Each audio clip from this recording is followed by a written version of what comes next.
विख्यात आदिनाथ भगवान की, संत शिरोमणि परम पूज्य छोराचार्य गुरु विद्यासागर जी मुनि महाराज की, परम पूज्य स्वामी मुनिवर्षि प्रमाण सागर जी महाराज की, परम पूज्य स्वामी मुनिवर्षि विराट सागर जी महाराज की, मुनि संघ की। सर्वप्रथम मैं यहाँ सभी उपस्थित श्रोताओं का और उन सभी दर्शकों का जो पारस चैनल के द्वारा प्रसारित इस संघ का संवैधानिक कार्यक्रम को देख रहे हैं, उन सबों का हार्दिक स्वागत इस इलाहाबाद के पावन मंदिर से मैं कर रहा हूं, जहां से कि यह कार्यक्रम प्रसारित हो रहा है। पिछले 4-5 दिनों से पूज्य गुरुदेव का यहां मंगल प्रवास चल रहा है और शायद ये संभावना है कि आज अंतिम गुरुदेव का प्रयास है, ये यहाँ प्रवास है और कल प्रातः की बेला में पूज्य मुनि संघ का बिहार रायबरेली की ओर होगा और वहाँ से कानपुर तक गंतव्य है। ये आपको मैं सूचना देना चाहता हूँ। और उसके बाद आज भी गुणायतन से जुड़ने वाले लोगों की बहुत संख्या आई है हमारे पास। मैं उनके नामों का उल्लेख करना चाहता हूँ।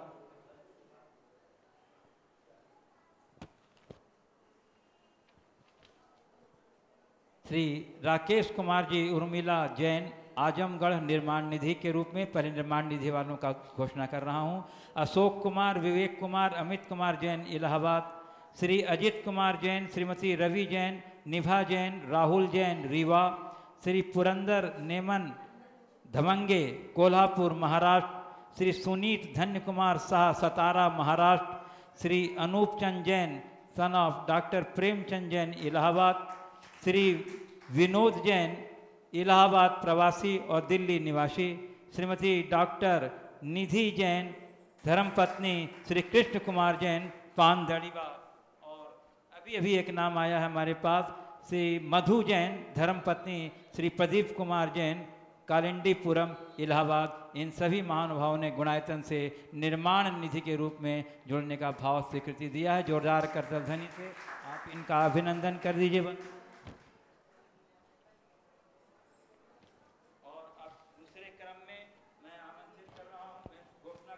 निर्माण मित्र में जिन्होंने अपना सहयोग दिया है, श्रीमती निर्मला देवी शोभा जैन कासलीवाल इलाहाबाद, इन्होंने निर्माण मित्र के रूप में अपनी सूची दी है। जोरदार करतल ध्वनि से इनका अभिनंदन कर दीजिए।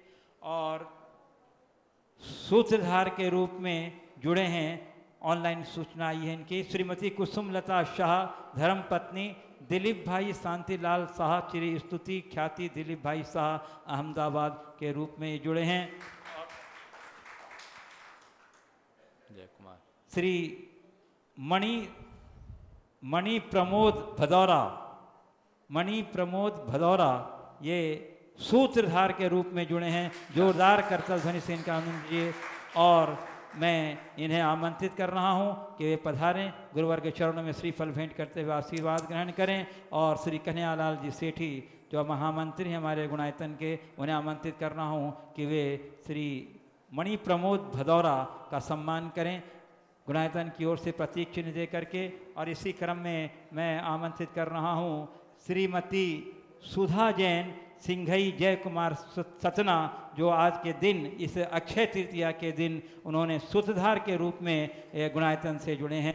मैं सपत्नीक उन्हें आमंत्रित कर रहा हूं। श्री पंडित जय कुमार जी भी साथ में चले आए श्रीमती सुधा जैन के साथ। हमारे मंत्री श्री कन्हैयालाल जी सेठी इनका प्रतीक चिन्ह देकर सम्मान कर रहे हैं। आप करतल ध्वनि से इनके सम्मान में योगदान दीजिए बंधु। चलिए आइए। श्रीमती सुधा जैन के सम्मान के लिए मैं आमंत्रित कर रहा हूं। और इनके सम्मान के क्रम में मैं श्री विजय जी गंगवाल जो ट्रस्टी हमारे गुणायतन के, उन्हें भी आमंत्रित करता हूं। गुवाहाटी से जो आए हैं वो भी आ जाएं। हमारे पंडित जय कुमार जी सिंघई जो सतना हैं, उनके सम्मान के लिए पंडित श्री विजय कुमार जी गंगवाल गुवाहाटी दिगंबर जैन समाज के मंत्री हैं, हमारे पंडित जी साहब का और उनके परिवार का चित्र दे करके उनको अभिनंदन कर रहे हैं। चलिए आइए आप अपनी करतल ध्वनि से इस सम्मान में योगदान दीजिए बंधु। ये इनकी उदारता का सम्मान है, इनकी भावना का सम्मान है, ये उनको दे दीजिएगा।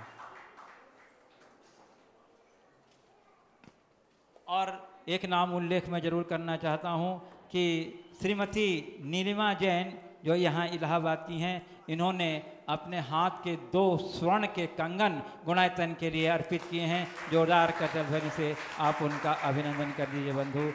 और इसके बाद आज का ये प्रश्न का कार्यक्रम प्रारंभ करते हैं। इसके प्रथम प्रश्न के लिए मैं आमंत्रित कर रहा हूँ पंडित जी साहब को। पंडित जय कुमार जी सिंघई सतना चले आवें कृपया, और प्रथम प्रश्न पूछ करके आज के इस शंका समाधान के कार्यक्रम का शुभारंभ करें। पंडित जय कुमार जी सिंघई सतना चले आइए, और उसके दूसरे क्रम में डॉक्टर SK जैन सतना तैयार रहेंगे प्रश्न के लिए। आइए पंडित जय कुमार जी सिंघई साहब सतना।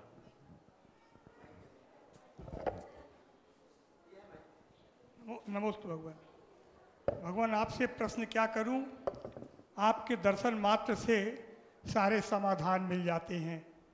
मुझे लगता है कि मैं अन्य लोगों को समय दूं कि जो प्रश्न करें, और मुझे तो आपका अनुग्रह, आपका आशीर्वाद इस रूप में प्राप्त हो भगवान कि आपकी छत्र छाया, आपकी चरण रज हमारी नगरी में प्राप्त हो।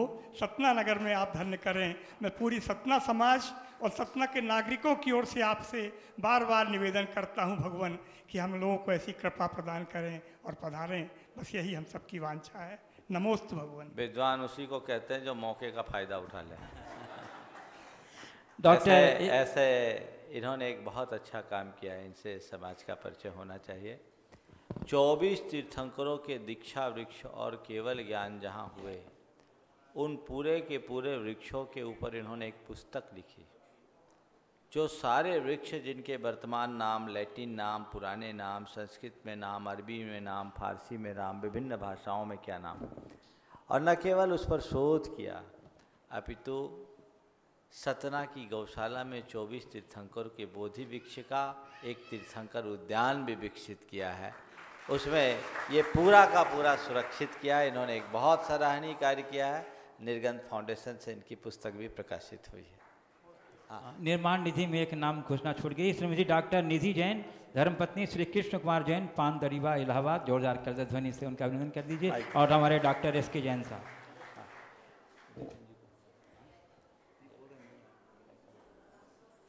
हाँ पूछो। पुनिश्री से मेरा ये सवाल है, यह शंका समाधान है दादा, कि जो अपन कलश लेते हैं महाराज जी, कई जगह से कलश लेते हैं, बहुत से कलश घर में जुड़ जाते हैं, तो उनको अपन कितने दिन तक रखें और उसके बाद उसका क्या उपयोग किया जा सकता है? देखिए, कलश जब भी आप लेते हैं, पहले तो धार्मिक आयोजन यदा कदा होते थे तो कलश सीमित रहते थे। अब तो एक एक शहर में एक एक साल में 10-10, 20-20 आयोजन हो जाते हैं, तो कलश ले जाते हैं। तो इन कलशों का क्या करें? तो एक सबसे अच्छा उपाय तो यह है कि कलश जितने आपको घर में मांगलिक प्रतीक के रूप में रखना रखें, और बाकी कलशों को आप अपने इष्ट मित्रों को गिफ्ट देना शुरू कर दें। एक तरीका ये है। और इसी कलश की अधिकता उनको रखने की ये जो एक समस्या है, उसको ध्यान में रखते हुए मैंने प्रतिष्ठाचार्यों को सुझाव दिया कि घट यात्रा जैसे आयोजनों में मिट्टी के सुंदर घट रखो, जो आपके आयोजन के प्रयोजन को पूरा करे और आपकी इस समस्या का समाधान हो जाए। आगे डॉक्टर श्री देवेंद्र कुमार जी सतना, श्री देवेंद्र कुमार जी सतना, मैं उन्हें भी आमंत्रित कर रहा हूं कि कृपया आकर अपना प्रश्न पतित करें। इसके पूर्व यदि यहाँ पर रश्मि जैन उपस्थित हैं तो आ जाएं प्रश्न के लिए। जब तक वो आ रहे हैं, रश्मि जैन अपना प्रश्न शीघ्रता से उपस्थित करें। माइक। नमोस्तु महाराज जी। देव शास्त्र गुरु के प्रति अपनी श्रद्धान को हम कैसे मजबूत करें? देवशास्त्र गुरु के प्रति अपने श्रद्धान को मजबूत करने का यही उपाय है, अधिकतम देवशास्त्र गुरु का समागम पाओ। संपर्क में आने से श्रद्धा प्रगाढ़ बनती है। आगे आइए श्री देवेंद्र कुमार जी जो सतना से पधारे हैं गुरुवर के चरणों में अपनी भाव व्यक्ति करने के लिए।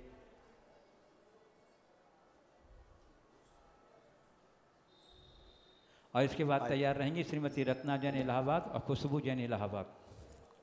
महाराज जी, बहुत दिनों से मेरे मन में एक प्रश्न उठता है कि जैसे बहुत से श्रावक लोग हैं जो बहुत सी चीज़ें धर्म के बारे में जानकारी रखते हैं, मगर उनका भी पालन वो पूरी तरीके से नहीं कर पाते हैं।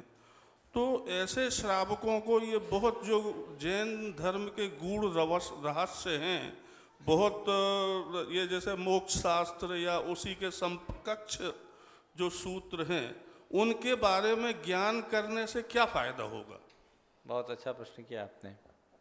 आपके प्रश्न का सार ये है कि बहुत सारे लोगों को धर्म का ज्ञान है लेकिन उसका आचरण नहीं, तो धर्म का ज्ञान करने से क्या फ़ायदा? इससे अच्छा तो बिना ज्ञान के आचरण करना है। नहीं, ज्ञान होना अलग चीज़ है, आचरण होना अलग चीज़ है। ज्ञान से श्रद्धान बढ़ता है, लेकिन जिस पर हमारा श्रद्धान है वैसा आचरण हो ये कोई ज़रूरी नहीं।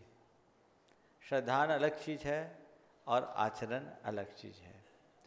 अगर कोई व्यक्ति सिद्धांततः, जैसे अपरिग्रह के विषय में ले, मुझसे एक बार एक पत्रकार ने पूछा कि जैन धर्म में सबसे महत्व अपरिग्रह मूल्य को दिया गया, लेकिन आज सबसे ज़्यादा अगर आहत हुआ है तो अपरिग्रह हुआ है, इसके विषय में क्या कहेंगे? बोले देखो, सिद्धांत अलग है और उसका अनुसरण अलग है।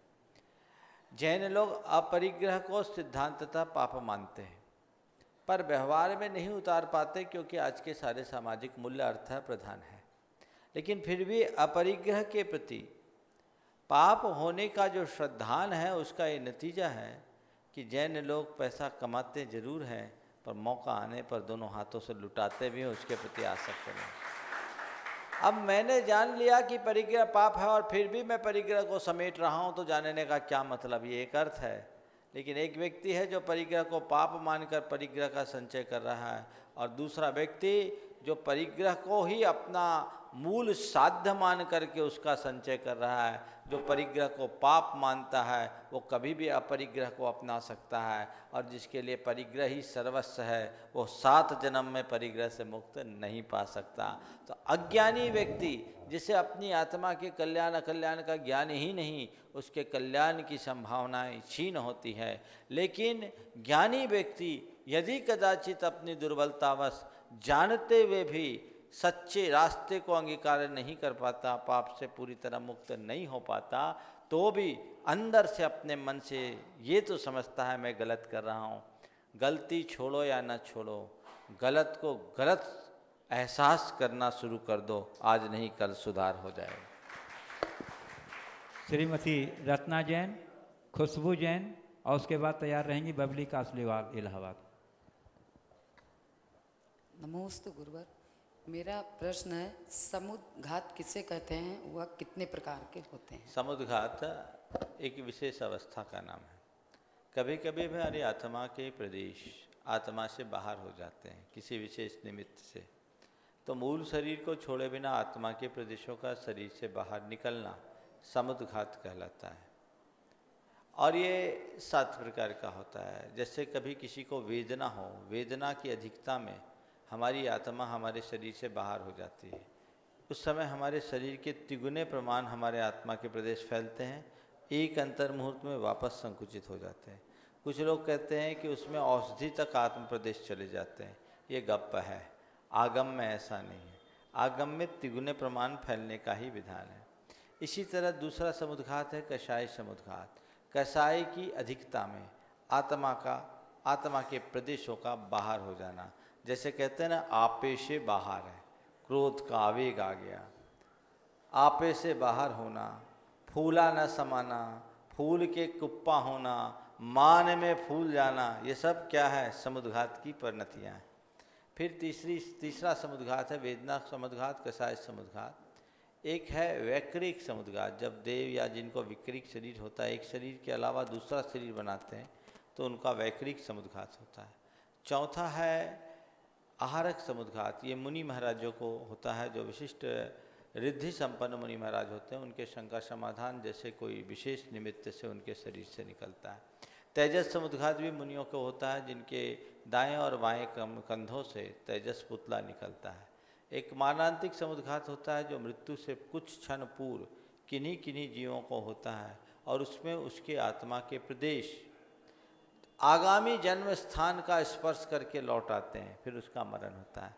और एक 7वां समुद्घात केवली समुद्घात होता है, जो केवली भगवान जिनकी आयु कर्म की स्थिति अल्प और अन्य कर्मों की स्थिति अधिक होती है, तब वो करते हैं और मुक्ति को प्राप्त करते हैं। आगे खुशबू जैन, इलाहाबाद, और उसके बाद बबली कासलीवाल। नमोस्तु गुरुवर, नमोस्तु गुरुवर। हम लोग जब आहार देते हैं तो आहार देने जल फल और सब्जी सभी देते हैं, लेकिन हम लोग के सबके मन में एक लालसा रहती है कि एक ग्रास जरूर दे, तो ग्रास देने का महत्व कुछ अलग है। अरे आहार देव इस भाव से दो कि साधु का आहार निरंतराय हो जाए। थोड़ी देर के लिए सोचो, आप भोजन कर रहे हो और 50 आदमी आपको घेर ले तो क्या करोगे? वहाँ से खिसक लेंगे, घंटे बार बात करेंगे। तो तुम्हारे पास तो खिसकने की गुंजाइश है, महाराज खिसक के कहाँ जाए? थोड़ा तो ख्याल करो। सभी आप दोगे तो कोई नहीं दे पाएगा। अब एक अम्मा जी थी, देखो आहार देने के पीछे क्या बात होती है। ग्रास दे दी, भीड़ बहुत थी, मैंने मना किया कि जाओ, बूढ़ी अम्मा थी। बोले नहीं, हमने महाराज को कोरा ग्रास दिया है तो हमको कोरी रोटी मिलेगी, हमको सब्जी भी देना है, दाल भी देना है, तब तो हमको मिलेगा। ये भाव है, ऐसा भाव उचित नहीं। अवस्थानुरूप व्यवस्था होती है। जब सब कुछ ठीक बने तो आप वैसा कर दो, और नहीं है तो जैसा अनुमोदन करना भी वही देने जैसा है। समझ गए? ज़्यादा भीड़ हो एक तरफ खड़े हो जाओ।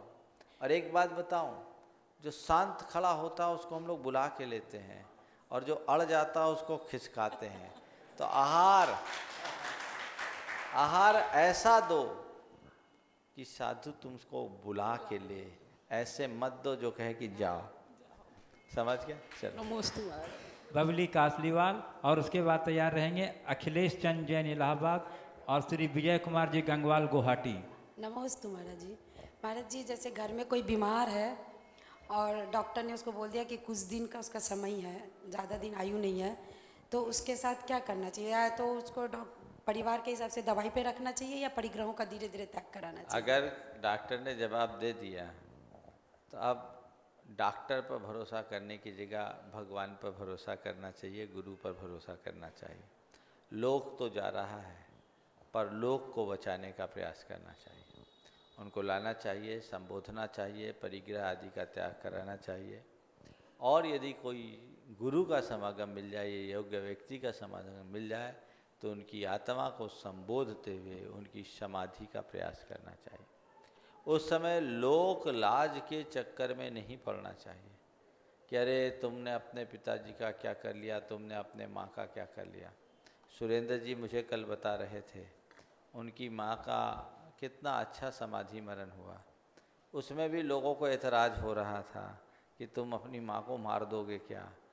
मारने का भाव तो कोई पुत्र नहीं करता, पर तारने का भाव हर किसी को रखना चाहिए। अरे मरते को क्या मारोगे, वो तो मर ही रहा है, हो सके तो तुम तार दो।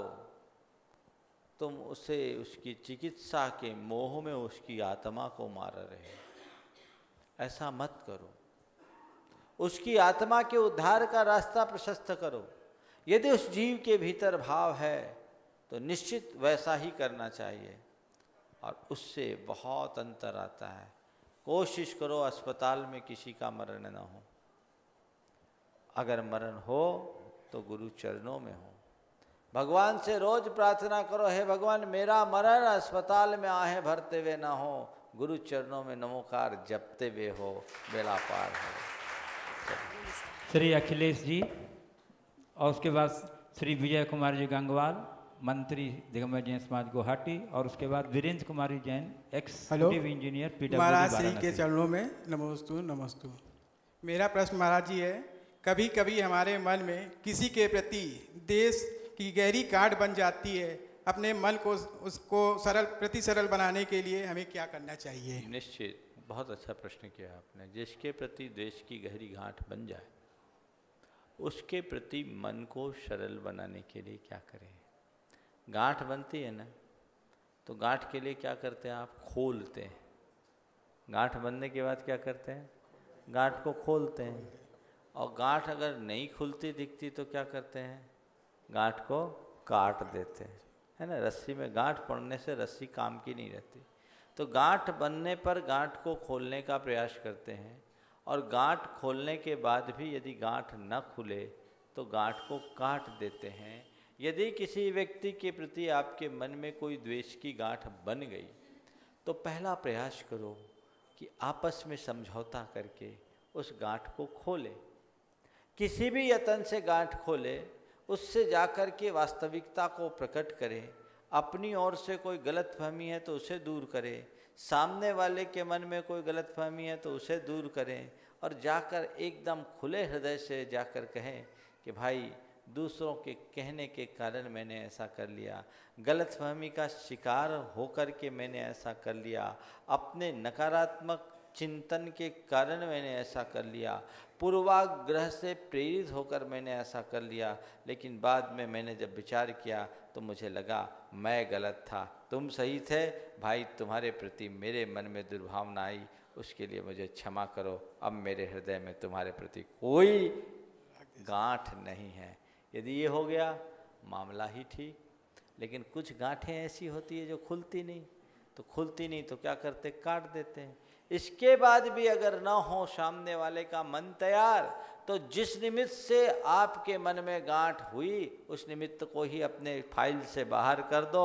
न राग रखो न द्वेष रखो, मिल गए सो राम राम, नहीं तो बस काम से काम, मामला ठीक हो जाए। महाराज श्री नमोस्तु। श्री विजय कुमार जी गंगवाल गुवाहाटी, जो गुवाहाटी दिगंबर जैन समाज के मंत्री हैं और बड़े प्रयत्नशील रहे इन साल गुवाहाटी ले जाने के लिए, परंतु शायद अभी। महाराज जी आज अक्षय तिथि का दिन है।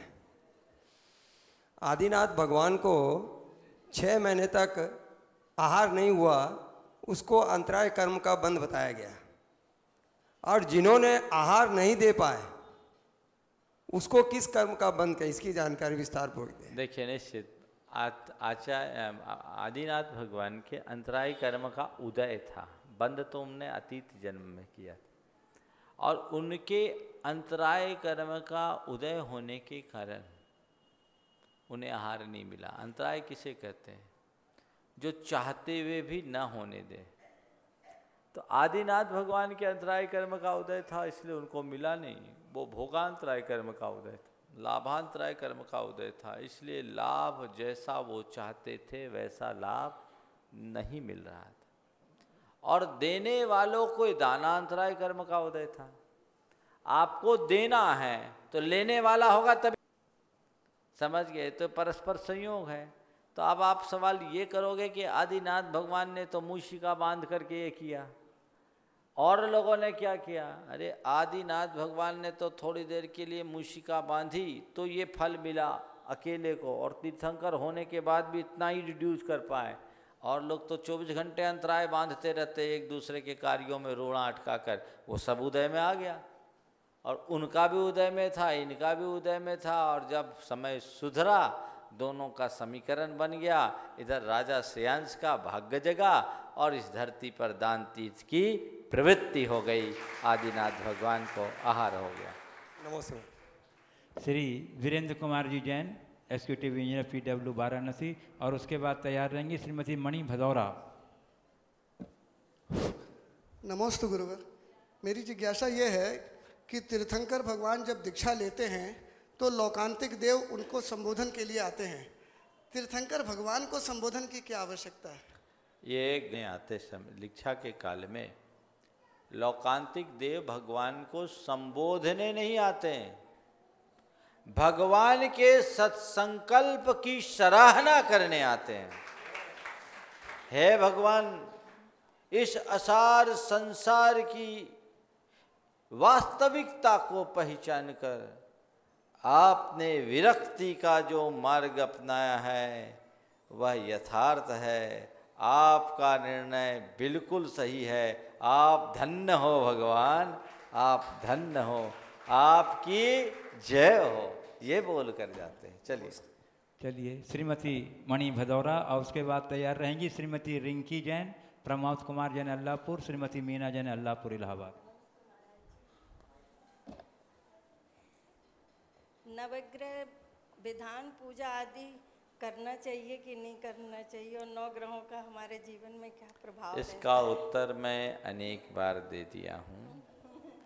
आज सार में केवल इतना ही कहता हूँ, इन सब ठट कर्मों में मत पड़ो। ग्रह शांति के लिए भगवान की पूजा मत करो, पाप शांति के लिए भगवान की पूजा करो। कर्म काट जिनवानी, तो जिनवानी भगवान की वाणी थोड़ी है, वो तो जिनवानी संग्रह है जिसमें लोगों ने संग्रहित कर दिया, ये जोड़ दिया गया बाद में। चलिए आपने पूछा है तो आज मैं थोड़ा दोहरा देता हूँ, वो इसलिए कि इस विषय में लोगों में भ्रांति गहरी है। मैं समझता हूँ ये प्रश्न आज 8वीं 9वीं बार पिछले 8-10 महीनों में उठा होगा, लेकिन फिर भी जब तक हर व्यक्ति का कंसेप्ट क्लियर ना हो ये प्रश्न उठते रहना चाहिए। देखिए एक बात को अपने दिल दिमाग में अच्छे से अवधारित कीजिए कि ये ग्रह नक्षत्र हमारे जीवन को कुछ भी बिगाड़ सुधार नहीं करते। अभी 3 दिन पहले पूछा गया था कि शनिवार और अमावस्या का क्या महत्व है।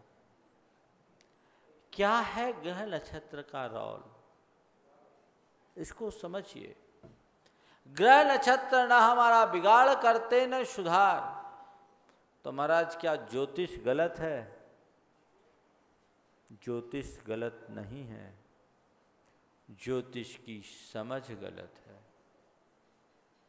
क्या है ग्रह नक्षत्र का रोल? इस हमारे शरीर में जो तत्व है वो सारे तत्व ब्रह्मांड में है। पंचभूतों से हमारा शरीर बना और पंचभूतों से ये संसार बना। यत् पिंडे तद ब्रह्मांडे, शरीर के भीतर के तत्व और ब्रह्मांड के तत्व एक होते हैं। और ब्रह्मांड के तत्वों में सौर मंडल के जितने ग्रह नक्षत्र हैं, पहले तो ये बताऊं सूर्य और चंद्रमा को जैन धर्म में ग्रह नहीं कहा, उसे इंद्र और प्रतिंद्र कहा। हमारे यहाँ 9 ग्रह नहीं, नवग्रह ये शब्द ही जैनों का नहीं है, हमारे यहाँ 88 ग्रह है, ये बाद में आया है। खैर, तो ये सूर्य चंद्र आदि सौर मंडल के जितने भी प्लैनेट्स हैं वो मूव होते रहते हैं, घूमते रहते हैं। इनकी गति निश्चित है, इनकी गली निश्चित है, यानी इनका चार्ज क्षेत्र फिक्स है। इनका कब कितना मूवमेंट होगा ये तय, चूंकि ये ऊर्जा के पिंड हैं। इनके मूवमेंट से ब्रह्मांड के तत्वों का समीकरण बनता बदलता है। दिन में धूप होती है तो ताप होती है, रात में सूर्यास्त होने के बाद क्या होता है? गर्मी शांत होती है ना। तो ये एक तो स्थूल उदाहरण दे रहा हूँ। इनके मूवमेंट से ब्रह्मांड के तत्वों का समीकरण बदलता है, और जब ब्रह्मांड के तत्वों का समीकरण बदलता है तो हमारे शरीर के अंदर के तत्वों का समीकरण बदलता है। हमारे शरीर के भीतर के रसायन प्रभावित होने लगते हैं, और जब रसायन प्रभावित होते हैं तो कर्म और आत्मा का जो संबंध है यह भी एक रासायनिक संबंध है। तो भीतर के रसायनों के परिवर्तन से हमारे कर्म के रसायन, कर्मों की केमिस्ट्री बदलती है, और जब कर्म के रसायन बदलते हैं तो फिर क्या होता है? हमारी भाव दशा बदल जाती है, कर्म की दशा बदल जाती है, जीवन में शुभाशुभ होता है। तो ग्रह नक्षत्र ने कुछ नहीं बिगाड़ा और न सुधारा, वो तो अपनी गति से मूव हो रहे हैं। वो बाध्य है 24 घंटा चलने के लिए। आप तो तसल्ली से बैठकर यहाँ शंका समाधान सुन भी रहे हैं। मेरु प्रदक्षिणा नित्य गतियों निरोके, उनको तो मूव ही करते घूम रहे। तो उनने मेरा क्या बिगाड़ा सुधारा? हाँ, फिर क्या किया? हमारे ज्ञानियों ने एक विज्ञान विकसित किया कि उनने एक अध्ययन किया अपने अनुभव के दिव्य साधना के बल पर, अपने दिव्य ज्ञान के बल पर, एक कि ये इनकी मूवमेंट की गति फिक्स है। आज से 1 लाख बरस बाद के पंचांग को आज बनाया जा सकता है, और इनके मूवमेंट से जो वातावरण में ब्रह्मांड में अंतर आता उसका अध्ययन किया, और उस हिसाब से किस समय कौन सा ग्रह कौन सा नक्षत्र किस स्थान पर है, उस समय ब्रह्मांड का तत्व कैसा होगा, और उस समय जन्म लेने वाले व्यक्ति के शरीर के भीतर तत्व कैसे होंगे, इसका आपस में संबंध समझा और उसे एक गोचर के रूप में जन्म पत्री में बना दिया कि इसकी महादशा, इसकी अंतरदशा, इसकी प्रत्यंतर दशा, ये उच्च का, ये नीच का, ये मार्गी और ये और वो पूरी कथा हो गई। तो एक प्रतीकात्मक भाषा थी और उसके हिसाब से जब कहा कि ब्रह्मांड के रसायन के साथ तुम्हारे रसायनों का समीकरण बिगड़ रहा है तो कर्म को अब बदलना है, कर्मों की केमिस्ट्री को सुधारनी है, तो एक उपाय तुम्हारे पास है, वह है अपनी भाव दशा को परिवर्तित करो। तो कर्म की धारा बहुत कुछ बदल सकती है, क्योंकि कर्म अपना फल द्रव्य, क्षेत्र, काल और भाव के हिसाब से देता है। तो भाव बदल दो, पूजा आराधना करो, धर्मानुष्ठान करो, आध्यात्मिक साधना करो, तो तुम्हारा पाप कुछ छीन हो सकता है। ये था ज्योतिष का आध्यात्मिक उपयोग। अब इसकी जगह लोगों ने क्या करना शुरू कर दिया? इसकी जगह धीरे धीरे इन ग्रह नक्षत्रों को ही पूजना शुरू कर दिया। तो कोई शनि को पूजे, कोई मंगल को पूजे, कोई राहु के चक्कर में, कोई केतु के चक्कर में, कोई सूर्य के चक्कर में, कोई चंद्र के चक्कर में, इन्हीं के चक्करों में लगना शुरू कर दिया और लोगों ने अपनी दुकानें खोल दी। ढेर कि इस प्रकार लोगों ने इनकी पूजा अर्चा शुरू कर दी, दुकानदारी चालू हो गई और दुकानदारी इतनी चली कि इन्हीं का बोलबाला हो गया। तब हमारे जैन चिंतकों ने एक उपाय सोचा और उपाय ये कि तीर्थंकरों की प्रतिमा के नीचे इन नवग्रहों का अंकन वंदना मुद्रा में करना शुरू कर दिया। आप चंदेरी, सिरोंजी और देवगढ़ के जिनालियों में जाओगे तो वहाँ ऐसी जिन प्रतिमाएं हैं जिनके पाद पीठ में नवग्रह वंदना मुद्रा में, जो इस बात का द्योतक था कि ये ग्रह नक्षत्र भी सब भगवान को ही पूजते हैं, तो तुम भी भगवान को ही पूजो तो तुम्हारा बेड़ा पार होगा। फिर क्या हुआ? इसके बाद भी जब इनका जोर नहीं कमा तो लोगों ने 24 तीर्थंकरों के नाम के साथ मैत्री, नौमांस की मैत्री मिलाकर 24 तीर्थंकरों के साथ नवग्रहों को जोड़ दिया और कहा कि ये ग्रह अरिष्ट निवारणार्थ इन 24 तीर्थंकरों को पूजो। 24 में इनको पूजो, क्या बोलते हैं? सूर्य के लिए चंद्र प्रभु भगवान, शनिवार के लिए मुनिशुभ व्रत, शनिचर के लिए मुनिशुभ व्रत को, चंद्रमा के लिए चंद्र प्रभु को, और किसको किसको हमको तो पता ही नहीं, क्योंकि मैं इसमें विश्वास ही नहीं करता। अब ये सब करना शुरू कर दिया तो ये ऐसा हुआ कि एक आदमी को सिगरेट पीने की आदत थी, तो सिगरेट नहीं छूटती थी। तो किसी से पूछा, भाई सिगरेट छोड़ने के लिए कुछ मुझे सिखाओ। तो बोला एक काम करो, जब भी सिगरेट पीने की इच्छा हो हल्का सा शौक ले लिया करो, करेंट का शौक, झटका। उसने कहा अच्छा फार्मूला बताया, सिगरेट पीने की तलब हो और झटका ले ले, तो शौक ले तो बस सिगरेट छूट जाए। कुछ दिन बाद वो अपने मित्र से मिला, क्यों भाई सिगरेट छूट गई? बोले सिगरेट तो छूट गई, तो क्या? बोले अब झटका लेने की आदत बन गई। अब एक पाप से तो बचाया, दूसरा पाप में लगा दिया। भगवान की पूजा में जोड़ा ये ठीक, लेकिन भगवान की पूजा का उद्देश्य बिगाड़ दिया, ये गलत। बंदे तद्गुण लब्धे, पाप शांति के लिए भगवान की पूजा करनी चाहिए थी, कर्म काटने के लिए भगवान की पूजा करनी चाहिए थी। उद्देश्य ग्रह शमन का हो गया, जो समीचीन उद्देश्य नहीं। और 20वीं शताब्दी के अंत और 21वीं शताब्दी के प्रारंभ में तो अति हो गई। जो काम पिछले 2500 वर्षों में नहीं हुआ, वो 1990 के बाद के दशकों से शुरू हो गया कि अब नवग्रह अरिष्ट निवारण मंदिर ही बन गए। अब नवग्रह अरिष्ट निवारक मंदिर बनने से एक खतरा है, हालांकि 24 तीर्थंकर में ही हमारे तीर्थंकर, आने वाले दिनों में हमारी पीढ़ियां इन्हीं को पूजने लगेगी जो ग्रह को शांत करते हैं। फिर हमारी पीढ़ी 24 तीर्थंकर को नहीं पूजेगी और कुछ दिन बाद ऐसी भी स्थिति आएगी कि एक पीढ़ी ऐसी होगी जो इन तीर्थंकरों को ग्रह मान करके पूजना शुरू कर देगी। सत्यानाश हो जाएगा जैन धर्म का, इसलिए इसे कभी प्रोत्साहित नहीं करना चाहिए। रिंकी जैन और उसके बाद प्रमोद कुमार जैन और मीना जैन। नमस्ते महाराज जी। महाराज जी, मेरा प्रश्न ये है कि जिस मंदिर में कुआं ना हो, केवल हैंड पाइप हो, तो क्या अभिषेक करना चाहिए? अभी मैंने इसको 2 दिन पहले ही बोला था। अब ये समस्या का समाधान निकल गया। हैंड पंप में अहिंसा जीवानी यंत्र लगा दीजिए, आपके घर में शुद्ध कुआं तैयार हो जाएगा और उससे आप भगवान का अभिषेक करेंगे। जो व्यक्ति भगवान के अभिषेक में ही सावक के मूल गुण का पालन न कर सके, अशुद्ध जल से भगवान का अभिषेक करे, उसके जीवन में शुद्धता आएगी कैसे? इसलिए प्रमाद छोड़ना चाहिए। अब कुआं कोई समस्या नहीं रही। 500 फुट तक गहरे डेप्थ बोरिंग के माध्यम से आप पानी निकाल सकते हैं कुएं की तरह।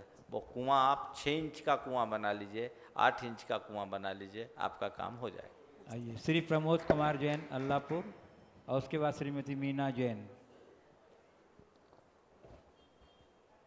वो क्या मृत्यु के पश्चात अपने शरीर और उसके 6 महत्वपूर्ण अंग अक्षय तृतीया पर दान देने की घोषणा कर सकता हूँ? अरे जीते जी जो दान देना उसकी बात करो, मुर्दे के दान की बात मैं नहीं करता, जिंदे की बात करता हूँ। मुर्दे की बात तुम जानो ना, उसके लिए हाँ करूँगा ना, समझ गए? तो जो है उसको दो, जिस पर तुम्हारा हक है उस पर उसको तो तुम दो, बाकी की बाद में जो होना है सो होना ही। नमस्ते महाराज। यदि आजकल कोई लड़का लड़की लव मैरिज कर लेता है तो कुछ मुनिराज जो है उनसे आहार नहीं लेते हैं, तो अब वो लड़की जैन धर्म अपना लेती है, तो अब जब फिर वो दूसरे धर्म में स्वीकार कर लेती दूसरे धर्म को, तो इसका क्या समाधान? देखिए, आहार एक अलग संहिता है। आहार लेना न लेना ही सब कुछ नहीं, पर फिर भी मैं कहता हूँ हमें बहिष्कार नहीं संस्कार देना चाहिए। हमारे बच्चे भटक गए, एक बहुत बड़ी गलती हुई, और जितने भी बच्चे ऐसे कृत्य करते अधिकतर अपने जीवन में पश्चाताप करते हैं, ये महसूस करते हैं कि मेरा ये निर्णय भावुकता भरा निर्णय था, भावुकता में उठाया गया एक गलत कदम था। और फिर भी बच्चे अगर ऐसे भटक जाए तो उनको सिर पर भी बिठाना ठीक नहीं और पाँवों से रौंदना भी ठीक बात नहीं। उन्हें संस्कारित करने की आवश्यकता है, समझाने की आवश्यकता है। जो चला गया सो चला गया, जितना बन सके उसे बचा लें। रहा सवाल आहार देने का, तो आहार की एक संहिता है। हम लोग सबसे आहार नहीं लेते हैं। जिन भी गुरु को आहार देना है पहले उनसे पूछ लो, उनकी विधि और व्यवस्था के अनुकूल बने तो दो, नहीं तो अनुमोदना करो। तो बोल तो दिया, निवेदन तो करो पहले। हम लोग इसको राजमार्ग नहीं बना सकते। अगर हम लोग खोल दे तो सबका बेटा बेटी यही करना शुरू करेगा, फिर एक ही घर में सब मिल जाएंगे, मामला गड़बड़ हो जाएगा। समझ गए? ये अपवाद है, इसे आदर्श कभी मत बनाना, क्योंकि ऐसा करने वालों का जीवन दुखी होता है। अपने बेटे बेटियों को समझाओ। मैं तमाम युवक युवतियों से कहना चाहता हूँ, मेरा अनुभव ये बताता, मैंने सैकड़ों लड़कों और लड़कियों से बात की है जिनने भावुकता में भर करके धर्म विरुद्ध विवाह किया है, विधर्म विवाह किया है। आज वो रोते हैं। कईयों ने मुझसे कहा, विवाह के 30-30 बरस बाद तक का अनुभव लेकर मेरे पास आए हैं, जो अपने इस निर्णय से संतुष्ट नहीं रहे। फिर भी बहिष्कार नहीं, संस्कार, इस सूत्र वाक्य को सबको अपनाना चाहिए। श्री कन्हैयालाल जी सेठी औरंगाबाद जगुणायतन के महामंत्री हैं, और ये अहिंसा पद यात्रा जो हमारी चल रही थी शिखर जी से अभी तक, उसके संयोजक भी हैं। एक बार जोरदार करतल ध्वनि से इनका अभिनंदन करें। वस्तु महाराज जी, गुण स्थान क्या है? मैं ये सोच रहा था, गुण स्थान क्या क्या हम अपने गुण स्थान का अनाकरण कर सकते हैं क्या? इतने सालों से गुणस्थान बना रहे, अभी तक यही पता नहीं गुणस्थान क्या। आप बोलोगे महाराज हम अपने लिए थोड़ी पूछे, है ना? ये गुणायतन का गुणस्थान बढ़ाने के लिए पूछे हैं कि आज अक्षय तृतीया है, कुछ जुगाड़ लग जाए। ऐसा ही है ना।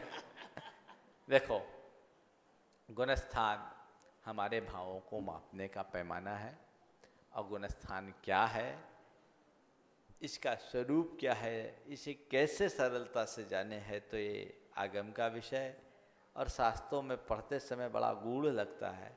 लेकिन थोड़े दिन प्रतीक्षा कीजिए, जब आप गुणायतन में आएंगे तो आपके लिए सहजगम्य हो जाएगा, और न केवल आप गुणस्थान को समझने में समर्थ होंगे, अपितु आपको इस बात की भी अनुभूति होने लगेगी कि अभी मेरा गुणस्थान क्या है।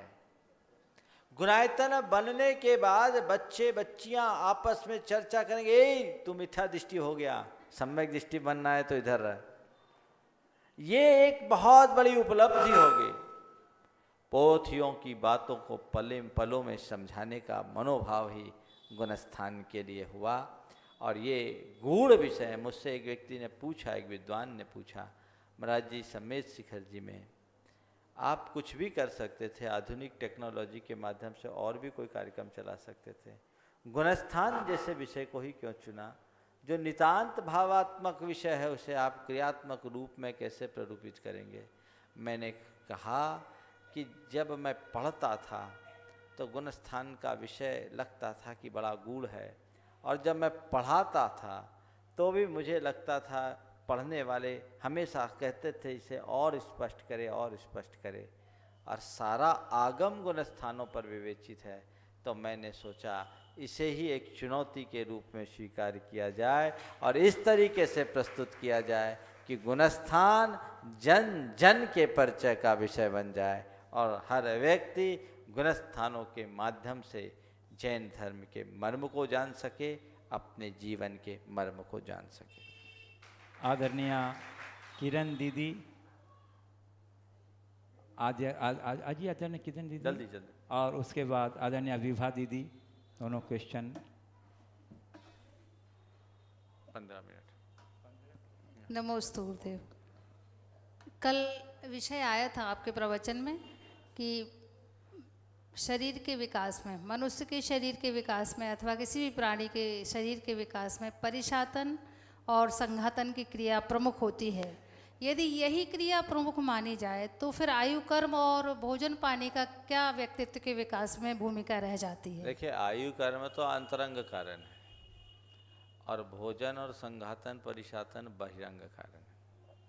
आयु जब तक है तब तक प्राण टिकेंगे, और आयु जब तक है तभी तक संघातन और परिशातन है। लेकिन भोजन पर ही शरीर अवलंबित नहीं है। मैंने इस बात का कल उल्लेख किया था।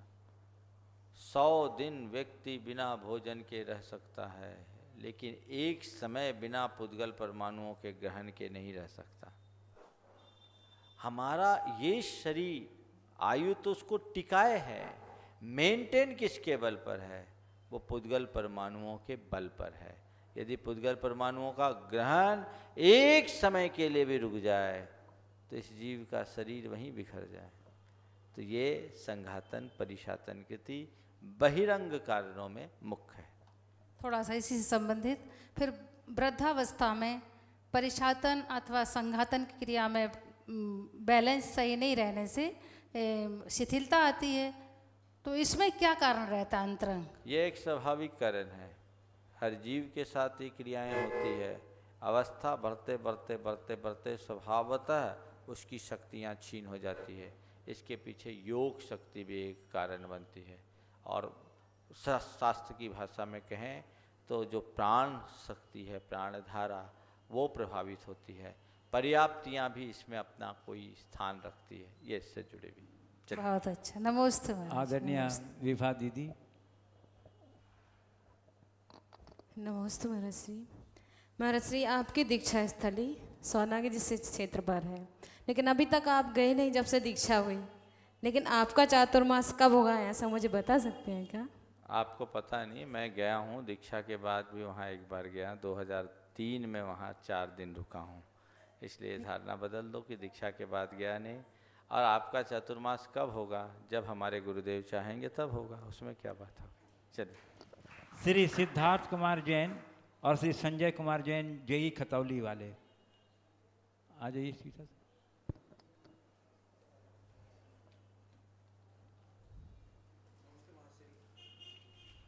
जल्दी जल्दी माइक लो, माइक। हेलो, मेरा प्रश्न ये है, कंजूस व्यक्ति को समाजहीन भावना से क्यों देखता है, जबकि कुछ उसमें अच्छाइयाँ भी होती हैं जिसे समाज नहीं देखता। वह अपनी आवश्यकताएं सीमित रखता है, वह गलत कार्य नहीं करता, जैसे शराब पीना, जुआ खेलना, अपनी किफ़ायत करके गरीब से वह अमीर बनता है, बच्चों को कम खर्चे की आदत डालता है, वर्तमान जनों के अनुसार वह बिजली, पानी और पेट्रोल का खर्चा कम करता है। बहुत अच्छा प्रश्न किया है इन्होंने। कंजूस आदमी देश का कितना उपकार करता है, वो खाता भी नहीं है, केवल कमाता और बचाता है। और मैं तो कंजूस की हमेशा प्रशंसा करता हूँ। मेरी दृष्टि में कंजूस से बड़ा कोई दानी ही नहीं होता। कंजूस से बड़ा कोई दानी नहीं होता, क्योंकि वो अपनी सारी संपत्ति को बिना हाथ लगाए दे जाता है। बाकी सारे दानी तो अपने हाथ से देते हैं, कंजूस बिना हाथ किए दे देता है। समझ गए? आपने पूछा है कि कंजूस को क्यों कोसा जाता है। कंजूस को इसलिए नहीं कोसा जाता कि वो मितव्ययी है, कंजूस को इसलिए कोसा जाता है कि वो अनुदार है। उदार व्यक्ति दरिया दिल होता है, अपने धन का अपने ऊपर कम और औरों के लिए अपार खर्च करता है। और कंजूस व्यक्ति अत्यंत अनुदार होता है, न खुद खाता है न किसी को खाने देता है। ऐसा व्यक्ति प्रशंसा कैसे पाएगा? जो खुद खाने के साथ औरों को खिलाए वो आदमी नहीं, देवता है। और जो न खुद खाए न किसी को खाने दे वो आदमी नहीं, जानवर है। जानवर को कभी आदर्श नहीं माना जाता और देवता को सदैव सम्मान मिलता है। आप तय करें आपको क्या करना। आइए श्री संजय कुमार जी जैन, ज्वाइंट इंजीनियर। हो गया। सिद्धार्थ कुमार जी जैन, आइए। नमस्ते गुरुवर। वैसे मैंने प्रश्न जो सोचा था वो तो रिपीट हो गया, तो अचानक एक प्रश्न और मेरे दिमाग में है। प्राय करके सभी घरों में हम अपना एक कमरा, एक कोना बनाते हैं, वहाँ पे गुरुवर की, भगवान की तस्वीर, कैलेंडर लगाते हैं, दीपक जलाते हैं, बैठकर जाप देते हैं। और उस तस्वीर के प्रति हमारा मन भी लगता है, हमारा जाप में भी मन लगता है, हमारा सब कुछ लगता है। प्राय करके आपके द्वारा ये बताया गया है कि प्रतिष्ठा की ही मूर्तियाँ पूज्य होती हैं। अभी यहाँ भी गुरुवर की तस्वीर रखी हुई है, यहाँ भी दीप प्रज्वलन किया जाएगा, तो क्या ये मान्य है या नहीं गुरुवर? देखो, तस्वीर को मत पूजो, तस्वीर को देखकर जिसकी तस्वीर है उसे पूजो तो कोई दोष नहीं। मैं एक घटना बता रहा हूँ। एक जगह मैं मंदिर के दर्शन कर रहा था, भगवान के दर्शन कर रहा था। अब भगवान की वेदी के बगल में आचार्य गुरुदेव की तस्वीर लगी हुई थी, अच्छी बड़ी तस्वीर, आदमकद तस्वीर थी। मैंने देखा एक युवक आया, भगवान को ढोक लगाया और गुरुदेव को भी ढोक लगा दिया, बहुत भाव से ढोक लगाया। मैंने देखा तो बाद में उसे समझाने की दृष्टि से कहा, भैया तस्वीर को क्यों ढोक देते हो? बोले महाराज मैं तस्वीर को कहाँ ढोक देता हूँ? अरे अभी अभी तो तुमने तस्वीर को ढोक दिया। बोले महाराज माफ़ करना, हमें आज तक वो तस्वीर दिखी नहीं, हमें गुरुदेव दिखते हैं और हमसे रहा नहीं जाता, हम क्या करें। उस व्यक्ति का आज तक मैं उत्तर नहीं दे सका। बस जहाँ ये भाव है वहाँ कोई आगम नहीं है। आप जानो, आपका काम जानो। डॉक्टर निधि जैन इलाहाबाद और श्री ममता जैन इलाहाबाद। 3 दिन में 4 दिन में जिनको जिनको चांस नहीं मिला उन सबको बुला लो आज, और बिना नाम लिए आ जाओ। हाँ, बहुत शिकायतें हैं लोगों के। हाँ, जिनको चांस नहीं मिला एक भी दिन वो आओ। हाँ चलिए। महाराज जी मुझे शादवाद का अर्थ बता दीजिए। शादवाद का मतलब है शाद और वाद, यानी कथनचित किसी दृष्टि से, किसी अपेक्षा विशेष से वाद यानी कथन करना। चलिए आगे आइए, जल्दी जल्दी आइए। अपना नाम बोलते जाइएगा माइक से।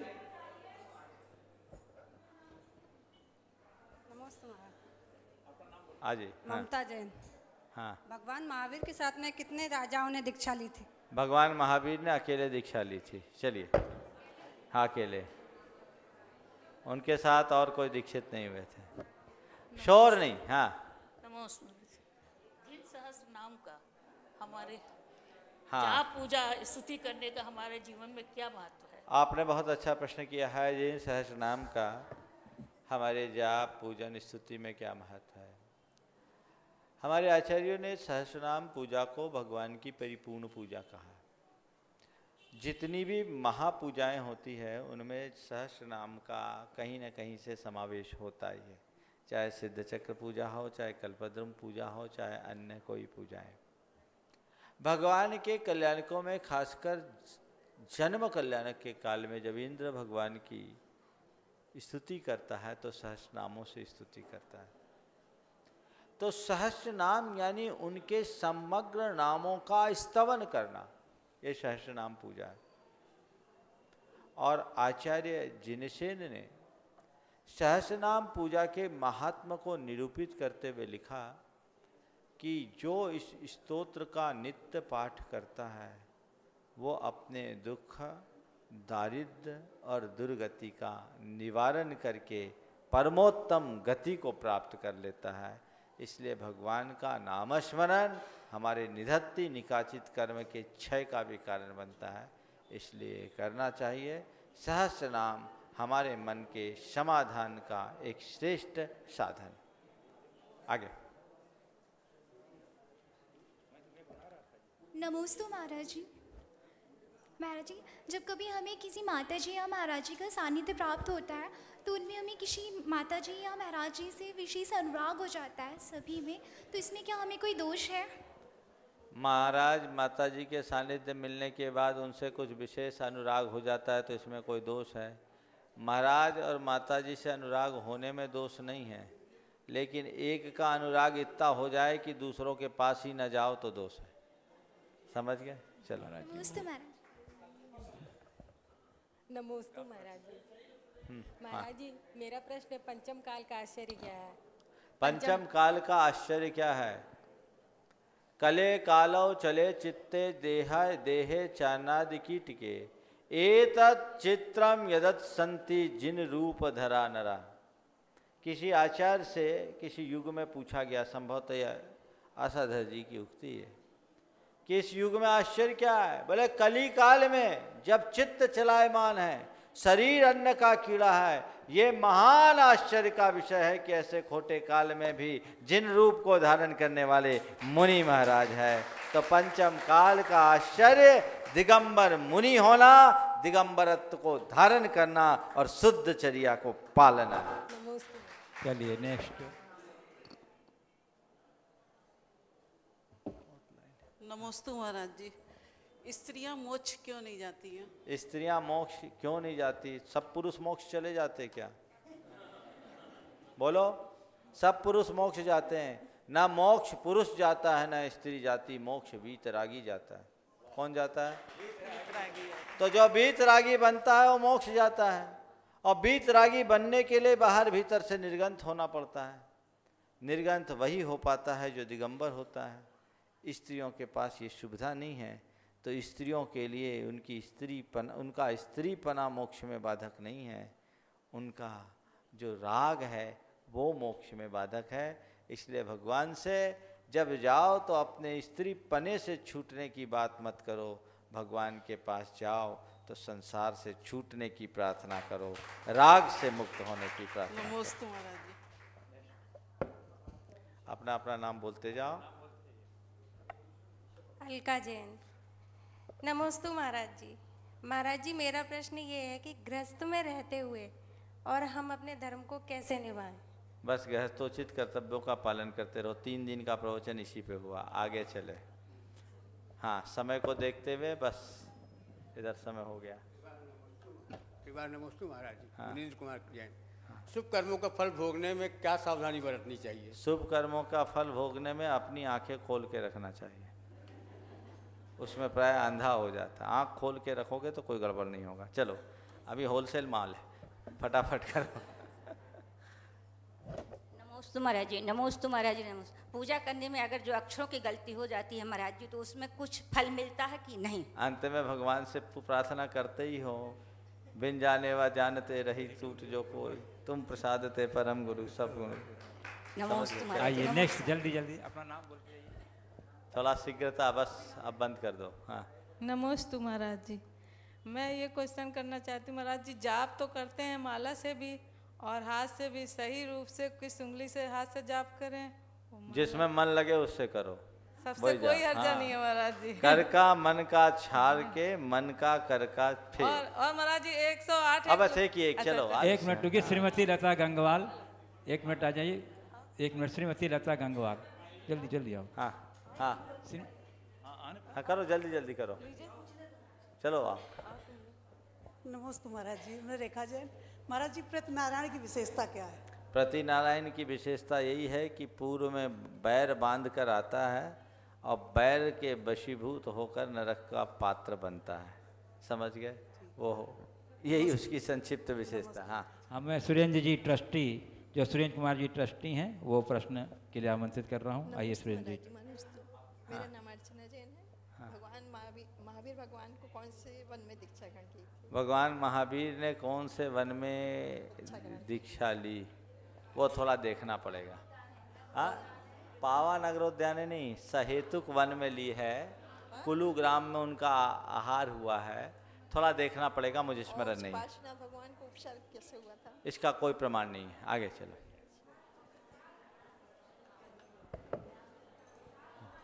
जल्दी। हाँ, नमोस्तु गुरुवार। मैं प्रश्न पूछने से पहले 1 मिनट के लिए कुछ अपनी भावनाओं को प्रदर्शित करना चाहता हूँ। उसके बाद घड़ी बोल रही है, सिर्फ 1 मिनट से ज़्यादा नहीं लेगा गुरुवार, केवल 1 मिनट। जब से आप पधारे हैं तब से ये हमारे ब्रह्मचारी जी जब भी कुछ बोले हैं तो ऐसा बोले हैं कि सबों को बड़ी प्रसन्नता हुई और तबीयत खुश हुई।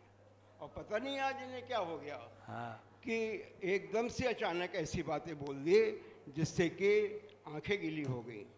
अभी कल ब्रह्मचारी जी से मैं कल मिला था, ये कहा गया कि अभी तो महाराज जी 25 तारीख तक रहेंगे और आज इन्होंने वही घोषणा कर दी कि कल जा रहे हैं। हमें ऐसा लगता है कि कहीं कुछ भूल हो गई है। किसकी रोटी खा के आए पता कर लो। मिसअंडरस्टैंडिंग हो गई, किसके यहाँ की रोटी खा के आए पता कर लो। मिसअंडरस्टैंडिंग हो गई है, उसे ठीक कर लें। चलो। और मेरा प्रश्न ये है कि अभी मैं जब आ रहा था तो एक हमारे रिश्तेदार का बनारस से फ़ोन आया कि यहाँ पर जो अक्षय तृतीया के दिन वो होता है, बड़े भक्ति भाव से प्रतिमा जी का आहार इच्छास रंग से गन्ने के रस से होता है और फिर उसी रस को वो पी लिया करते हैं। क्या ये उचित है? सर्वथा अनुचित है। और प्रतिमा जी को तो इच्छु रस पिलाना ही नहीं चाहिए। भगवान तो निराहार होते हैं। हम पंचकल्याणक से युक्त भगवान की प्रतिमा करते हैं। मुनि अवस्था में आहार लिया था।